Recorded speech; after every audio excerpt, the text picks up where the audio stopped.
Shalom dan Horas, berjumpa lagi di demonstrasi kontekstual modul 33, pengelolaan program yang berdampak pada murid, oleh saya sendiri, Solusi Tumorang, calon guru penggerak Angkatan 8 Kabupaten Samosir.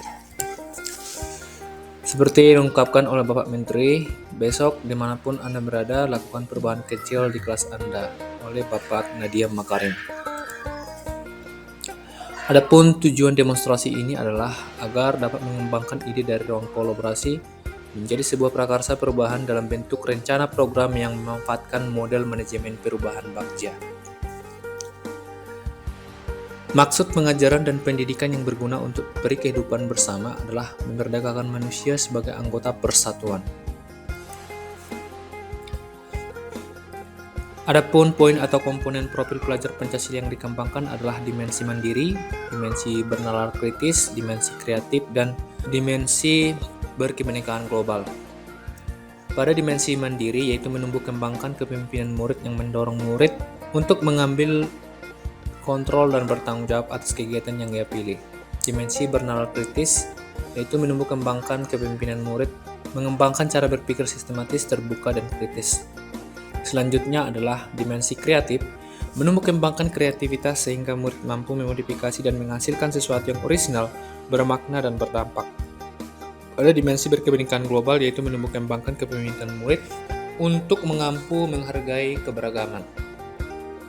Adapun karakteristik pendukung tumbuhnya kepemimpinan murid yang akan dikembangkan yaitu lingkungan yang melatih keterampilan yang dibutuhkan murid dalam proses pencapaian tujuan akademik maupun non-akademik. Selanjutnya adalah lingkungan yang menempatkan sedemikian rupa sehingga terlibat aktif dalam proses belajarnya sendiri. Untuk mengembangkan lingkungan yang berkomitmen, menempatkan murid sedemikian rupa sehingga aktif menentukan proses belajarnya sendiri.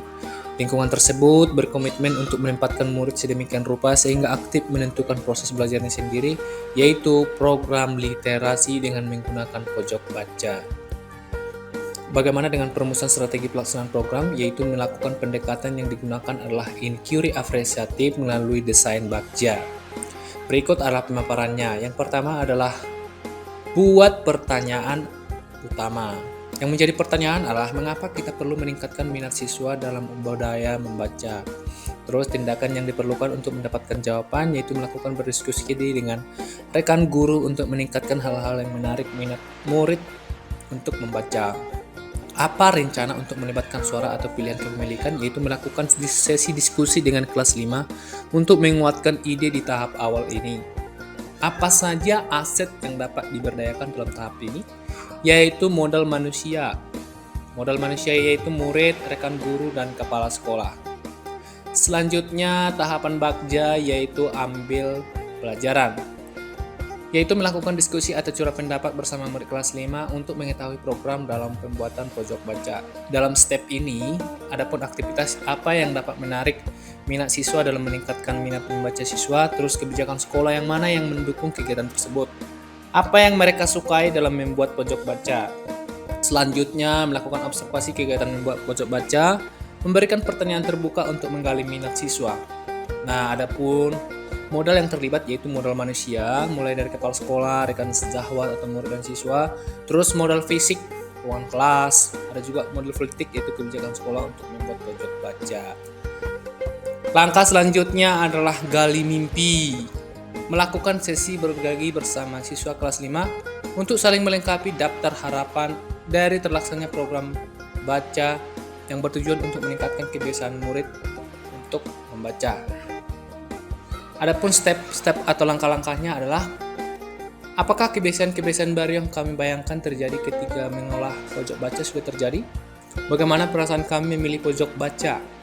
Nah, langkah selanjutnya itu mengajak rekan guru dan siswa membuat daftar harapan dan evaluasi mengenai perubahan yang terjadi dan dirasakan sebelum dan setelah ada pojok baca.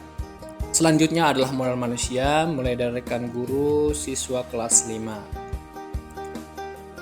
Langkah selanjutnya yaitu ambil pelajaran. Adapun step-step dari ambil pelajaran yaitu apa langkah sederhana yang bisa dilakukan, berapa lama target untuk mencapai mengembangkan minat baca siswa, apa tindakan yang bisa mendukung usaha mencapai program pojok baca, bagaimana mengukur dan melanjutkan langkah berikutnya. Adapun langkahnya yang dilakukan itu mendiskusikan rancangan program pojok baca dengan wali kelas 5, mengkoordinasikan jadwal pelaksanaan pojok baca, membuat catatan dan perkembangan evaluasi program. Selanjutnya itu membentuk pengurus terkait program ini meliputi ketua, sekretaris, dan penanggung jawabnya, mendiskusikan jadwal dan teknis pelaksanaan program pojok baca. Adapun modal yang terlibat di sini adalah modal manusia, mulai rekan guru, siswa kelas 5, modal fisik yaitu ruang kelas, modal sosial juga yaitu kolaborasi warga sekolah. Langkah selanjutnya yaitu atur eksekusi. Pada atur eksekusi itu kita mengkoordinasikan pembagian tugas dalam kepengurusan pojok baca sebagai kontrol target membuat pojok baca setiap hari Sabtu di kelas. Sekretaris sebagai pencatat dan pendokumentasian. Nah, di sini adapun langkahnya yaitu siapa saja yang saya libatkan menjalankan program ini, apa saja peran yang dibutuhkan dan siapa yang mengisi peran tersebut. Siapa saja yang bertanggung jawab memonitor agar pojok baca ini tetap terlaksana secara berkelanjutan.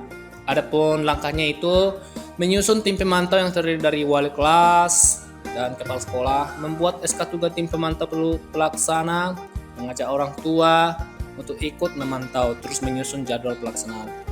Modal yang terlibat yaitu modal manusia, rekan guru, siswa kelas 5, terus modal fisik yaitu ruang kelas, modal sosial yaitu kolaborasi warga sekolah. Di dalam program literasi menggunakan pojok baca di kelas merupakan program yang kurikuler yang kami pilih untuk mengembangkan lingkungan tersebut, berkomitmen untuk menempatkan murid sedemikian rupa sehingga aktif menentukan proses pembelajarannya sendiri. Nah, di dalam program literasi dengan menggunakan pojok baca yaitu satu program kurikuler yang dilakukan di dalam kelas pada saat jam istirahat. Program literasi menggunakan pojok baca di kelas ini juga dilakukan secara terjadwal selama 15 menit setiap hari Sabtu di les terakhir. Tujuan dari program budaya literasi sekolah yaitu untuk menambah wawasan dan pembiasaan membaca serta budaya positif para siswa di sekolah, serta untuk menempatkan murid sedemikian rupa sehingga aktif menentukan proses belajar mengajarnya. Demikian pemaparan saya tentang demonstrasi kontekstual modul 33. Salam dan bahagia. Terima kasih.